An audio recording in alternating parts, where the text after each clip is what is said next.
This is the story of a road trip that began like any other, full of laughter, snacks, and loud music, but ended in a way none of them could have imagined. It was a warm Friday morning in July when three friends, Danny, Leah, and Armin, packed themselves into a small red sedan and hit the highway.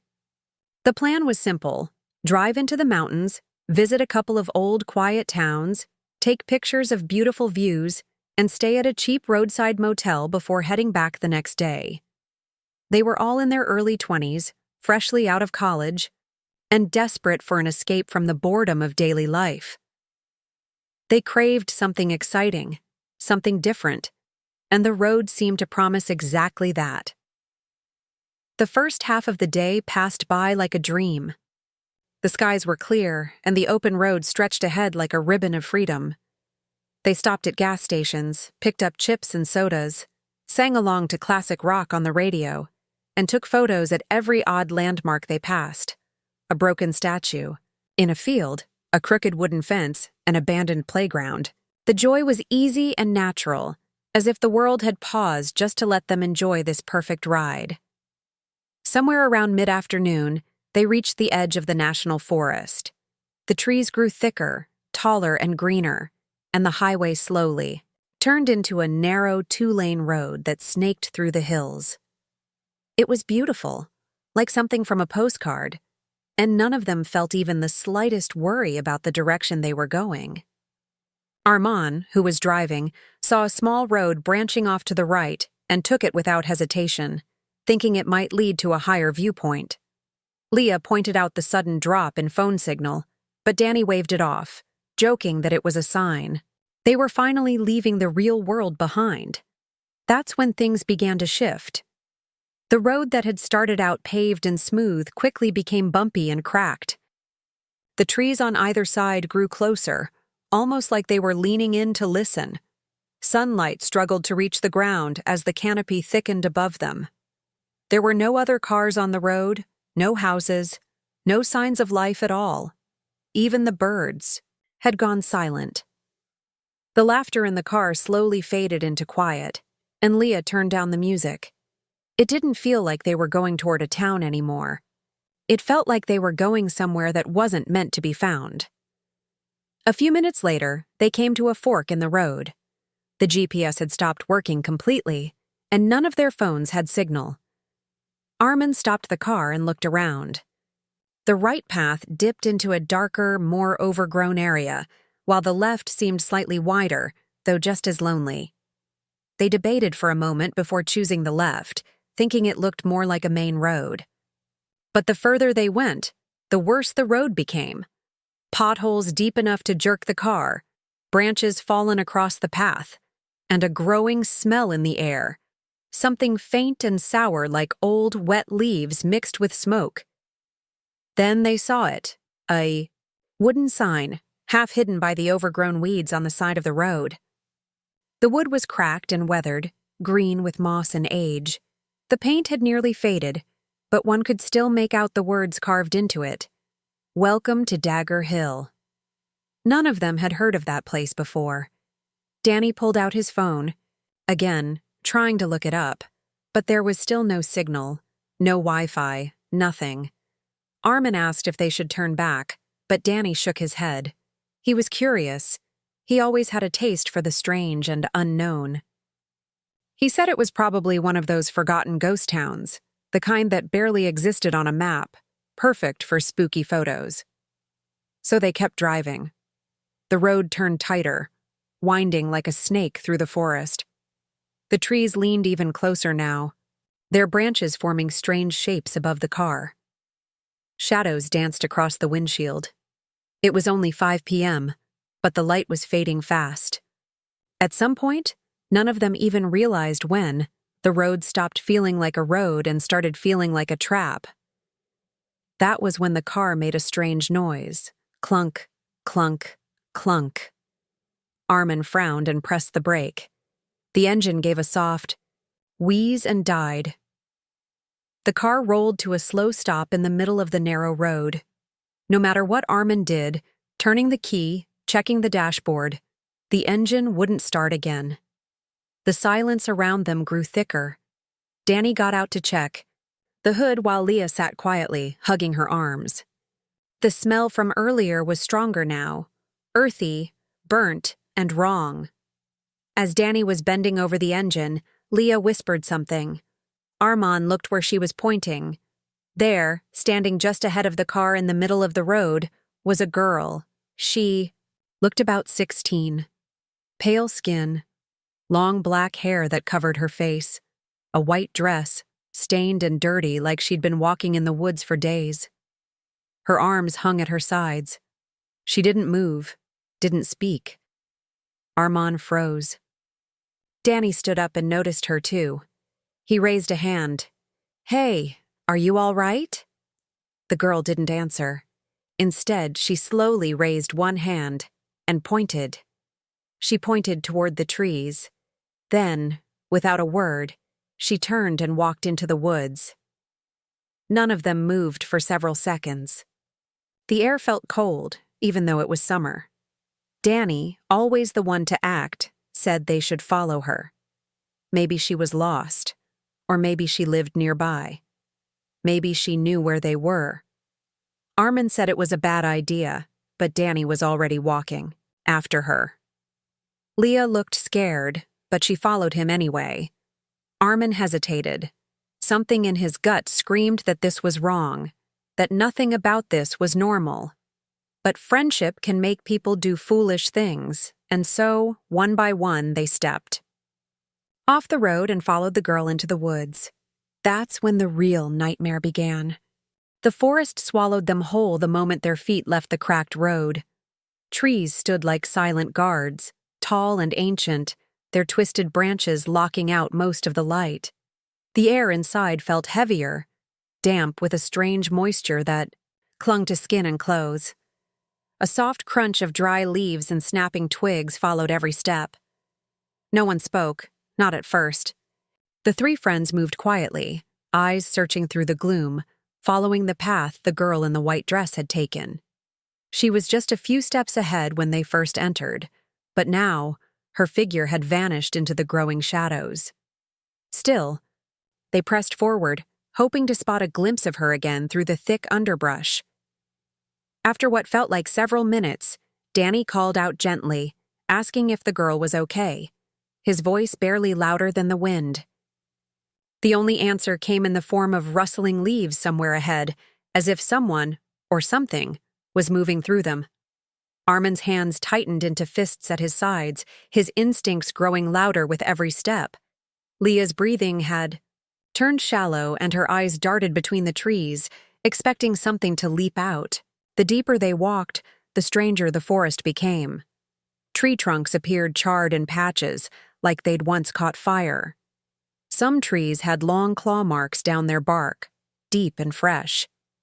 And every now and then, small symbols carved into wood came into view, triangles with lines through them, circles with jagged edges, and other shapes that made no sense. They stopped at a small clearing where the ground dipped into a natural bowl filled with rocks, dirt, and shattered branches. In the center, something odd stood out. A single wooden post, about waist-high, wrapped in old rope and strips of cloth that fluttered slightly, even though there was no breeze. Around it, bones lay scattered. Small animal bones, some picked. Clean, others broken in half. Leah looked pale, her mouth open slightly in disbelief. Danny bent to examine one of the bones, but froze when a distant giggle echoed through the trees. It wasn't playful, it wasn't innocent. It sounded like it came from behind them, even though they'd been sure the girl had gone forward. Without a word, the three stood and turned back toward the road. Only the road was gone. The path they had come from had vanished into dense forest. No tire tracks, no footprints, no gap in the trees, just endless trunks and brambles in every direction. Panic began to rise. Armand shouted now, louder this time, calling out the girl's description, asking if she was there, if she needed help, anything to break the silence. But nothing answered. Not a voice, not even an echo. Then something changed. A low hum began, so soft it could have been imagined at first. But it grew louder, vibrating through the ground beneath their feet. It wasn't mechanical, not like a car or a phone. It felt more like a chant, deep and ancient, as if the forest itself was whispering. In an old language, Leah stumbled backward, bumping into a tree, and when her hand touched the bark, she screamed. Her palm had brushed something sticky, dark red and fresh. She pulled it back, staring in horror. Blood. There was no wound on her, and none of them had been hurt. So where had it come from? Before anyone could answer, Danny grabbed their arms and pointed. Just beyond the trees, about 20 feet away, the girl was visible again. She stood still, head down, facing away. That white dress, now clearly torn and dirtied, looked almost gray under the dying light. Without thinking, Danny moved toward her again. Armin grabbed his shoulder, trying to stop him, but Danny pulled free and marched forward. Leah followed, too scared to be alone. Armin cursed under his breath and kept close behind. As they neared the girl, she turned slightly, just enough for her face to be half visible. What they saw froze their blood. Her mouth was stretched wide in an unnatural grin. Not a smile. A grin that seemed too wide for a human face, reaching nearly to her ears. Her eyes were completely black. No whites, no pupils, just endless pits of darkness. And yet, she didn't seem angry. She seemed calm. Calm in the way predators sometimes look calm just before they strike. She raised her hand again and pointed, not at the trees this time, but downward. They looked where she pointed. On the ground, half covered in leaves and moss, lay an old stone door, a perfect rectangle with metal hinges, like a trapdoor buried in the forest floor. There were no markings on it, just scratches. Deep, desperate scratches, like fingernails, had once clawed at it, trying to get out. Or in. Danny approached it slowly. The others begged him to stop, their voices trembling, but he was drawn to it. He knelt beside the door, brushing off the leaves. The girl stepped back silently, her body beginning to fade into the trees behind her. Without looking up, Danny gripped the old metal handle and pulled. It opened with a groan, a sound so sharp and full of age it echoed through the woods like a scream. What lay beneath the door wasn't stairs or a ladder. It was a hole, a deep, black, silent hole, the kind that looked bottomless, the kind that seemed to stare back. A foul stench rose from it, stronger than anything they'd smelled before, like rotting meat, sulfur, and damp earth all mixed together. Leah covered her nose, gagging, while Armin pulled Danny back, trying to shut the door again. But before he could, something moved inside the hole. Something shifted. Not an animal. Not wind, something alive. A thin, pale hand reached up from the blackness, long fingers crawling over the edge of the stone like a spider climbing out of a crack. The skin looked stretched and too smooth, like wax. There were no fingernails, just soft, rounded tips. The hand paused for a moment. Then another joined it. Then a third. That was when they ran. All three sprinted through the woods, branches cutting, their faces, their arms, thorns ripping at their clothes. The forest blurred around them, the trees now seeming endless, identical. The humming grew louder. Voices began to whisper behind their ears. Not words, just sounds. Low, broken, hungry sounds. They ran until their lungs burned and their legs gave out. They collapsed beside a dry creek bed, gasping, their hearts hammering like drums in their chests. The woods had gone quiet again. No sign of the girl, no sign of the trapdoor. Just trees, darkness, and silence. And something else. Something they hadn't noticed before. They were no longer alone. The silence that followed their mad dash through the woods felt more oppressive than any sound. Their breaths, still heavy and shallow from running, were the only things that could be heard. The trees above swayed gently, but the breeze didn't seem to help.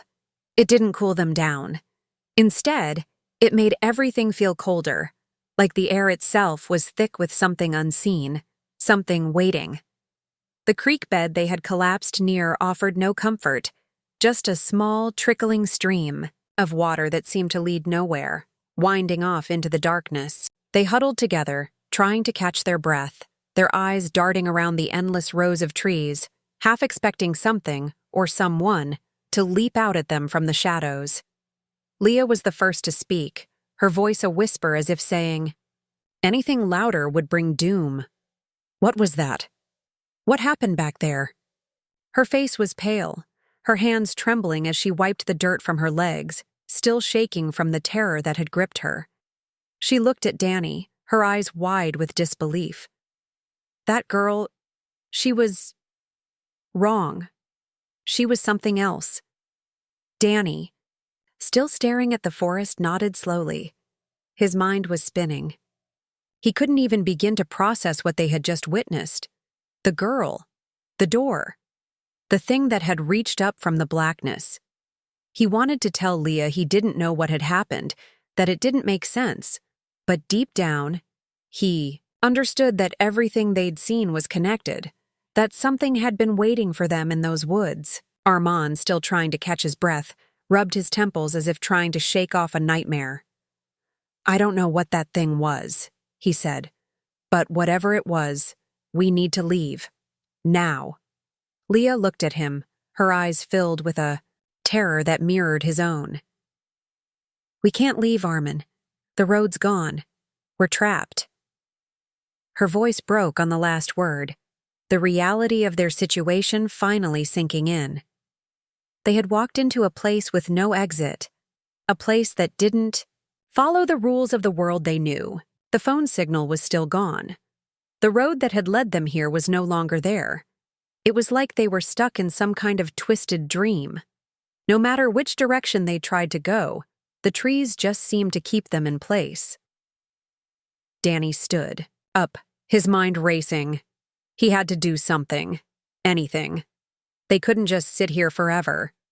He glanced at the dark woods that stretched on endlessly. There has to be a way out. We just need to find it. But Armin didn't move. He sat down beside the creek, his hands pressed against his face. "What if there is no way out?" he muttered. "What if we're not supposed to leave?" His words sent a shiver down Leah's spine. She couldn't explain why, but she felt like he was right. It felt as if the forest itself was keeping them here, making sure they never left. The path they had walked down didn't seem like a natural trail. It felt unnatural, twisted, almost alive, like it had been made for them to find it, to walk into it. She glanced back toward the direction they had come from. The trees behind them seemed to lean forward as if watching, waiting. Something was following them. Something had been following them for a while. She could feel it in her bones, an oppressive weight in the air. Suddenly, Danny's voice broke the silence again. "Look." He pointed across the creek, where the woods seemed to open up just a little, offering a small patch of cleared ground. The clearing was strange, its edges too perfect, too symmetrical for nature. And in the center of it, a low, dilapidated building stood, its roof caved in, windows broken, the walls covered in moss and vines. There was no mistaking it now. They weren't alone in the forest. Whatever had happened to the girl, whatever had been waiting in that dark hole, this was part of it. This building was something ancient, something abandoned, and yet it looked out of place here. It felt wrong. The three of them stood up slowly, the urge to move pulling them toward the building, even though every instinct in their bodies screamed to turn around and run the other way. There was something magnetic about the place, a dark curiosity that made their feet move forward. Maybe they would find answers. Maybe they would find a way to leave. As they approached, the air seemed to grow colder. The trees around them creaked, their branches whispering with a language they didn't understand. When they reached the building, they hesitated. The door, hanging slightly off its hinges, looked like it could fall with the slightest push. Armin, hesitant but driven by the same sense of urgency that Danny had, reached out and pushed it open. The door groaned as it moved, revealing a dark interior that smelled of rot and decay. It was almost like stepping into the mouth of a cave, dark and oppressive, as if whatever had once lived here was long gone but left behind a curse. The three of them stepped inside, their shoes making soft thuds on the wooden floor. The walls were covered in symbols, strange carved shapes that looked familiar in a way that unsettled them. It was as if they had seen them before, but they couldn't place where. Leah touched one of the symbols, her fingers tracing the grooves in the wood. Something surged in the air, a feeling like static electricity, making the hairs on the back of her neck stand up. A distant, hollow sound came from deeper inside the building, faint at first, but unmistakable. Footsteps, slow, deliberate. But there was no one there. Armin's hand shot out, grabbing Leah's arm. "Did you hear that?" he whispered, his voice barely audible. But Leah didn't answer. She didn't need to. The footsteps were getting closer. Something was moving in the darkness. Something not human. The building seemed to grow darker, with every passing second, as if the shadows themselves were alive, stretching toward them, pulling them deeper into the madness. Danny's voice broke the silence again. "We need to get out of here." But it was too late. Before they could even react, a figure appeared in the doorway at the far end of the room. It was a tall silhouette, dark and shifting, and though they couldn't make out any details, the feeling of pure dread washed over them. The figure stepped forward, its movements unnaturally slow, as if every inch it moved took a piece of their sanity. The figure was wearing a robe, or at least something resembling it. Its face was covered with a mask, a featureless expression that seemed to mock them, to taunt them with its emptiness. Leah gasped, stumbling backward, but the figure didn't move toward them, just stood there. Its presence filled the room, filling every inch of space with a terrifying weight. It didn't speak, didn't make a sound. It simply watched. And then, from behind them, came the unmistakable sound of the door they had entered through slamming shut. The figure stood motionless in the doorway, its presence almost tangible, a weight in the air that made every breath harder to take. Leah's heart thudded in her chest, her body frozen in place. Armand's grip on her arm tightened, but even, his strength seemed feeble in the face of whatever was coming for them. Danny, ever the one to push forward, took a step toward the figure, but something in his gut screamed that moving closer was a mistake. Every instinct told him to run, but they couldn't. The door behind them had slammed shut with a finality that left no room for escape. There was nowhere left to go but forward. They were trapped. The room felt smaller now, the darkness closing in around them, as if the very walls were inching toward them, narrowing the space they could stand in. Thud. Figure didn't move, didn't speak. The silence was deafening. It stood in the doorway, its face still hidden behind the mask. Leah tried to swallow the lump in her throat, but her mouth was dry. There was something unsettling about the mask. It wasn't just featureless. It was void-like, a perfect circle of blankness. No indication of emotion, no eyes, no expression. It didn't feel like something made to resemble a face. It felt like a wall. The stillness was unbearable, and with every second, the air seemed to thicken, charged with an unnatural force. Leah could feel her legs shaking, her breath quickening, but her body refused to move. The only sound in the room was the distant, echoing creak of the building itself, as if it, too, was holding its breath. Armin's voice broke through the heavy silence. His tone was shaky, his words stumbling over each other. "What do you want from us?" He sounded small, as if his question meant nothing in the face of whatever had cornered them. The figure didn't answer. It simply stood there, unmoving, its silence more deafening than any words it could have spoken. Danny took a step forward again, this time more determined, as if something inside him had snapped. "We didn't come here to hurt anyone. We just want to leave. Let us go." The figure remained still. Its presence was a cold weight that pressed down on their chests, suffocating them slowly. The walls seemed to pulse with an almost imperceptible rhythm, and the air around them crackled with something unseen, a malevolent force that seemed to grow stronger the longer they stayed. And then, out of nowhere, the floor beneath their feet groaned. It was the kind of sound that sent ice down their spines, a low, drawn-out creak that rattled through their bones. The building seemed to shift, as if it were alive, as if the very structure of the place had been waiting for them.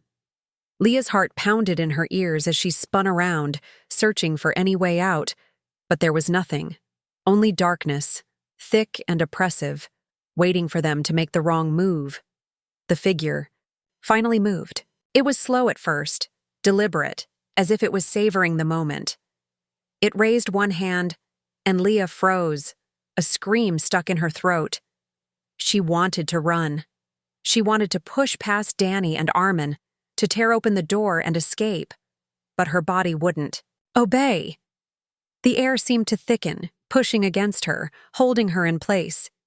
Then, as if in slow motion, the figure's hand reached up to its face, and Leah's breath caught in her chest.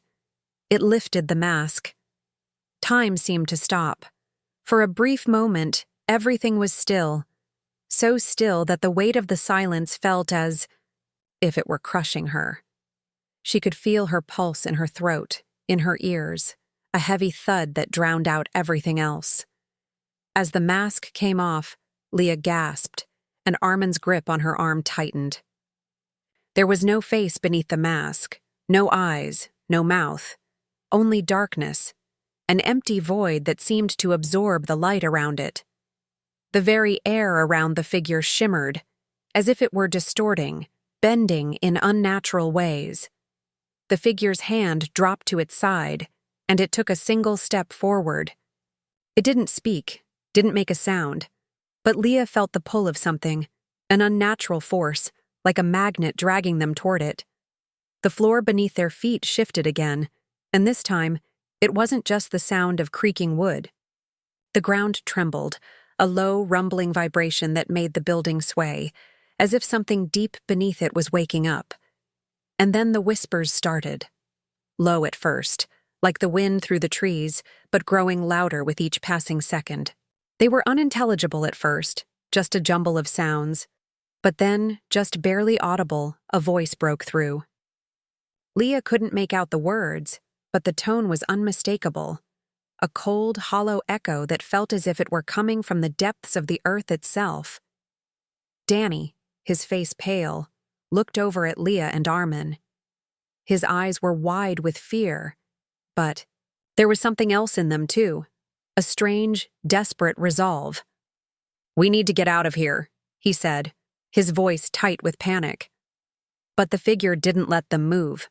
With every second, the whispers grew louder, more insistent, until it felt like the air itself was filled with 1,000 voices, each one clawing at their minds. Leah's vision began to blur, her body trembling uncontrollably, as if the weight of the voices, the pressure of the unseen force, was too much to bear. She stumbled backward, only to be caught by Armin, whose own face mirrored her panic. The figure didn't speak. It simply moved closer, its presence growing stronger, colder, more suffocating with every step. The whispers were almost deafening now, swirling around them, curling into their minds like tendrils of shadow. And then, the figure stopped. Right in front of them. Leah couldn't breathe. The force pushing against her was unbearable, as if the very walls of the building were closing in on them. And then, it happened. The figure raised its hand again, and suddenly, the room went completely silent. The whispers vanished. The air stopped moving. Everything was still. For a moment, Leah thought the worst was over. But then, the figure's voice broke the silence. It wasn't a voice she could hear with her ears. It was something deeper, something that reached into her mind, wrapping around her thoughts like cold fingers. You cannot leave. The words reverberated in her skull, chilling her to the bone. Danny's hands balled into fists at his sides, but even he knew that fighting wasn't an option. They had no choice but to face whatever this was, whatever nightmare they had walked into. The air grew colder still, and Leah's vision began to fade. She could feel herself slipping, the ground beneath her feet no longer solid, the world around her spinning. The last thing she heard, before everything went black, was the whisper of the figure's voice close to her ear, chilling her to her core. "Welcome to your eternity."